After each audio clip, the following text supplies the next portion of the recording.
Shadowcrest Alpha arrives today. The whole pack is at the gates. I know. Someone will need the healing chambers ready. When the negotiations get tense, that's where I'll be useful. You could come to the gates. You're allowed? I know. I know what I am in this pack, Amina. I'm the healer. That's enough. Ironfang opens its gates to you and yours. Shadowcrest accepts your earth with gratitude. My pack walks in peace. What was... Alpha Dike, your quarters are this way. Who is that? That's Zara, our pack healer. The council declared her mateless at 18. The council was wrong. Zara Adeyemi had been told at 18 years old by Councillor Ngozi, the pack's most senior spiritual authority, Wetua, that her wolf carried no mate's bond, no fated other half. The declaration had been made formally in front of the entire pack after the traditional bonding ceremony where young wolves were brought before the pack fire to sense their mate direction. Every wolf in her age group had felt something. Zara had felt nothing, and so the council declared she was mateless. She would serve the pack as healer. She would live well, but she would live alone. Zara had spent 9 years making peace with that truth. She had built the finest healing chambers in the region. She had saved lives that other healers had lost.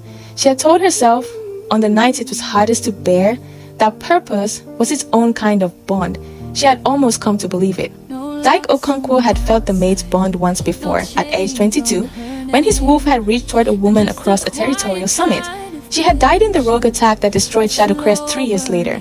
He had buried her with his pack's colors and told himself the bond had died with her. He had led his surviving wolves through grief and displacement with iron composure. He had not felt anything reach for someone else in 12 years, until he walked through the Ironfang gates. And something in his wolf, something he thought was dead and buried, launched toward a healing chamber across a red clay courtyard with such force that he had to lock his knees to keep standing. The negotiations lasted 3 days. For 3 days, Zara kept to her healing chambers, and for 3 days, Dike sat across a council table from her father and felt the pull of the bond like a current running under everything. Distracting, insistent, undeniable. On the evening of the 3rd day, Councillor Ngozi brought Zara to the council hall to present the pack's healing records as part of the merger documentation. Zara walked into that hall not knowing who was in it. Dike stood up the moment she walked through the door, before he had decided to. Every wolf in the room saw his eyes go gold, and then they saw hers. Zara! Your eyes just went gold in the council hall, in front of everyone. I know. The Shadowcrest Alpha, his eyes went gold at the same time. I know, Amina. Zara, they said you had no mate. They were wrong. This cannot stand. If the pack discovers this false declaration, pack order comes into question. Ngozi, my daughter found her mate.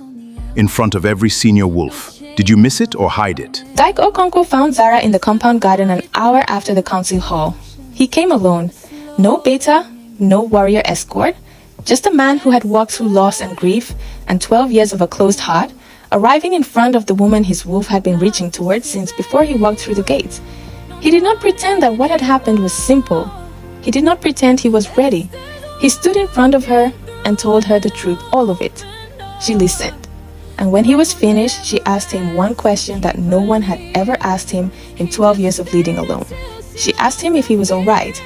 And Dike Okonkwo, Alpha of Shadowcrest, the most feared warrior wolf in the Northern Highlands, had no answer for that at all.